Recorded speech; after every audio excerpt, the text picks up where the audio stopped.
pick up on that conversation and discuss this and other ANC-related matters with Fébé Potgieter, who is the party's National Executive Committee member and also the head of policy and research in the ANC. Good evening. Thank you for coming through. Listening to your Secretary General, Fikile Mbalula there, I'm tempted to pick up on that theme and mayors and everything, but there's an important matter that you raised in your statement, earlier on today, that has to do with the cost of living in South Africa.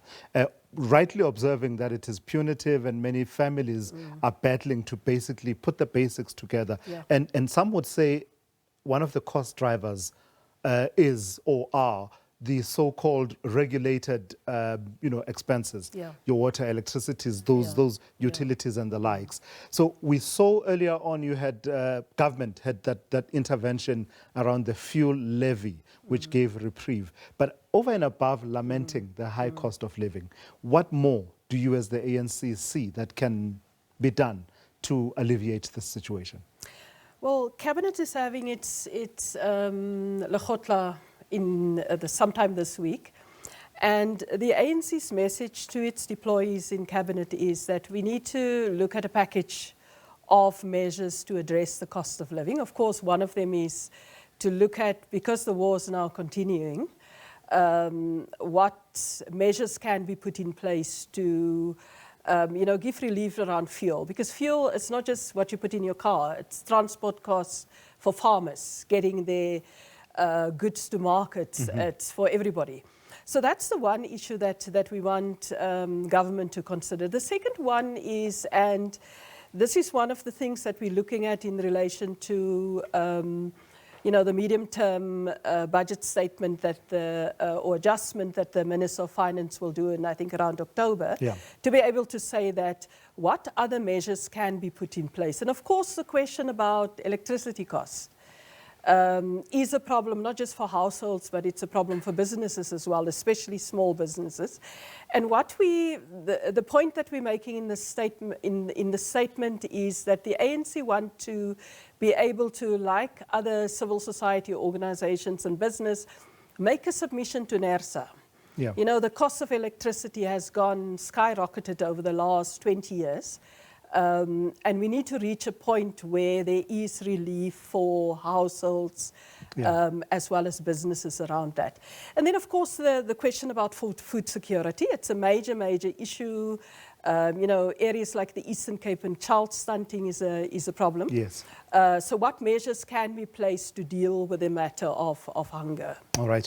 It's going to be a bit disparate because of the issues, the variety of issues. So let me jump around and go straight to the other issue coming through around the motion of no confidence that is being moved by the EFF in the National Assembly Speaker, Togo Didiza. You have come out and said that you have full confidence in her, and in fact you endorse the position that she took in as far as the President's application for an interdict. Why do you endorse it? Why is that the correct position for her to have taken? I mean, as Speaker of the National Assembly, she's not our Chief Whip, she's the Speaker of Parliament, and in fact I think the second or third most important person in the country after the head of state and the deputy president. So the position that she's taken not to take a side in this matter is correct, because at the end of the day she will have to oversee the process of the committee that must look into this matter, but also to be able to chair the House as the House discuss and debate this issue. So the fact that she has not taken a position is correct for a Speaker of the National Assembly and Parliament, and this is why we supported the position that she takes. But do you see the counter-argument, though, that as head of one of the arms of government, as you've rightly pointed out, she should have been more firmer and more decisive in protecting the operations of the institution? Either way, I mean, nothing is lost. No, absolutely. Some will say she's not stripped of the requisite authority to then oversee the processes you describe, overseeing the work of the committee and later the debate if it gets to the National Assembly by simply opposing the President's application. She's not stripped of that authority. Well, the reality is that the Constitutional Court has ruled that Parliament must deal with that matter. The application of the President doesn't change that. It is a question about the sequencing of the process.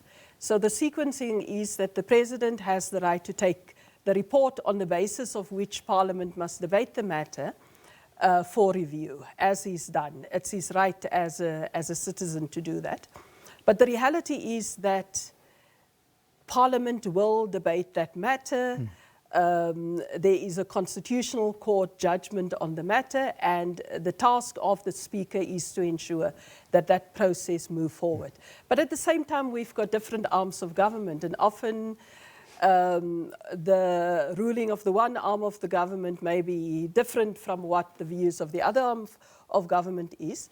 And this is why we think that the ANC certainly think that the position of the Speaker is correct, to be able to say the process will continue, but we have this intervention to another arm of government, and therefore we need to hear what that arm of government say. Let me suggest to you, and in fact I don't think I'm suggesting anything you don't know, the importance of perceptions in politics. Yeah. What will you say to someone who says you risk the perception that suggests that perhaps the lessons from the judgments such as Nkandla judgment and the UDM judgment around the role of Parliament in holding the executive to account, that you as a party, the ANC, have not learned those lessons as seen by the actions of your deployee, being the National Assembly Speaker, as well as your endorsement of that? Well, I think that the ANC has been very careful to navigate this process, because we do come from the history that you referred to.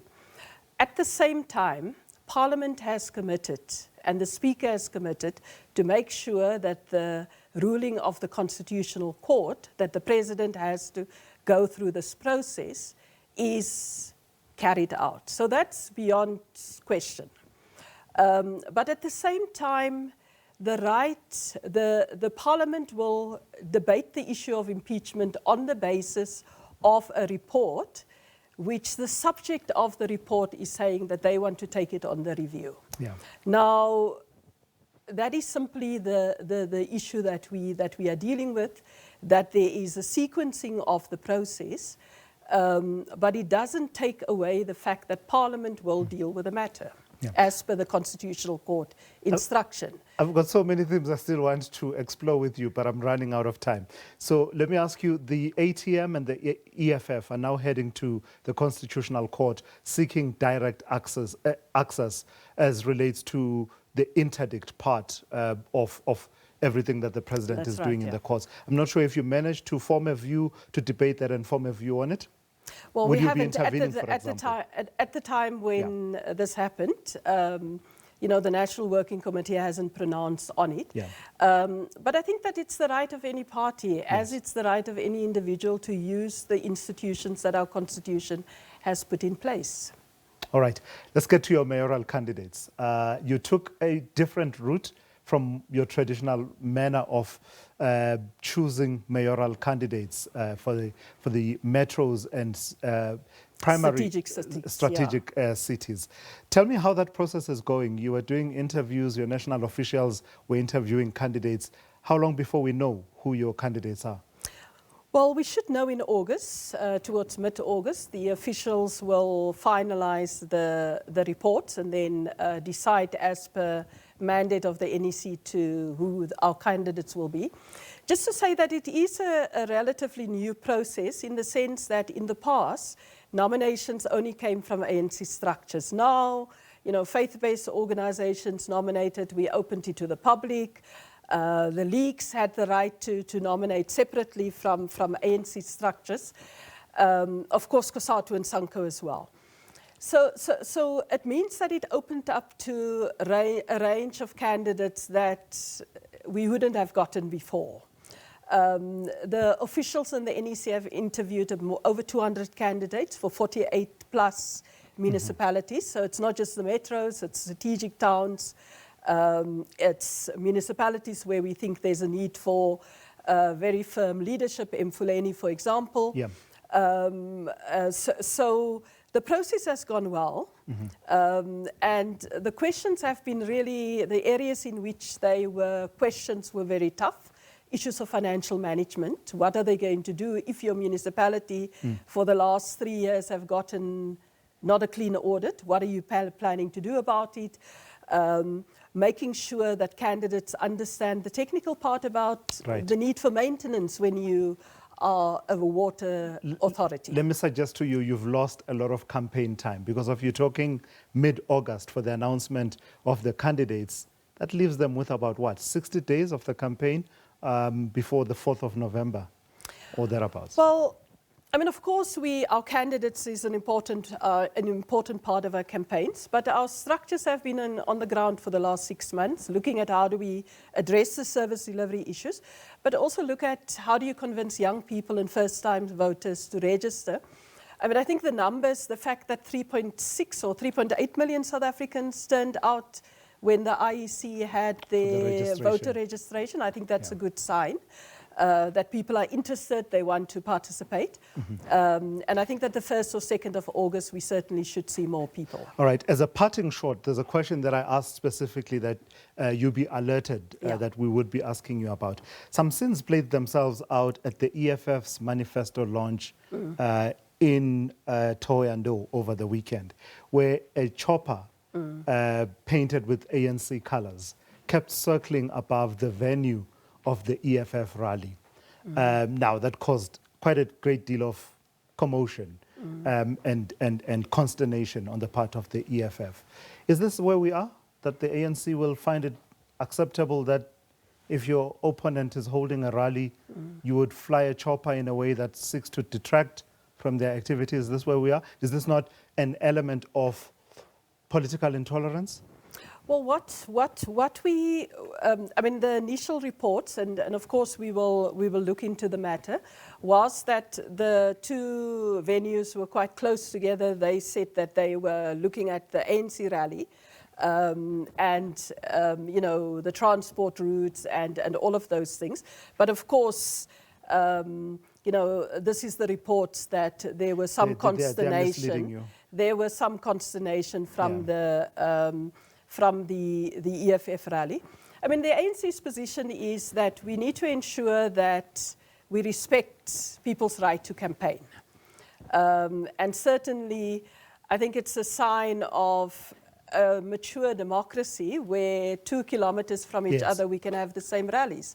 I mean, a decade ago, you probably couldn't have that. They're misleading you if they're telling you that they were surveilling. But this is why we say... They're completely misleading you. It was absolutely circling above the EFF rally. Yeah, that's why we're saying absolutely that we will look into the matter. We will look into the matter, Okay, let's leave it there because we are out of time. Thank you for coming through and for indulging us and engaging on all of these matters. ANC member of the National Executive Committee, as well as party head of policy and research, Fébé Potgieter, talking to us about a variety of issues that have come through from the National Working Committee of the ANC.